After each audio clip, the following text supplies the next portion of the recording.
Let's learn the 2 times table. Multiply is to add up several times the same number. 2 plus 2 plus 2 is 6. So that means 2 times 3 is 6.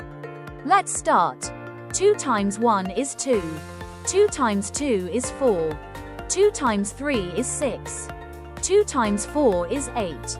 2 times 5 is 10. 2 times 6 is 12. 2 times 7 is 14. 2 times 8 is 16. 2 times 9 is 18. 2 times 10 is 20. 2 times 11 is 22. 2 times 12 is 24. 2, 4, 6, 8, 10, 12, 14, 16, 18, 20, 22, 24. Well done! Don't forget to subscribe.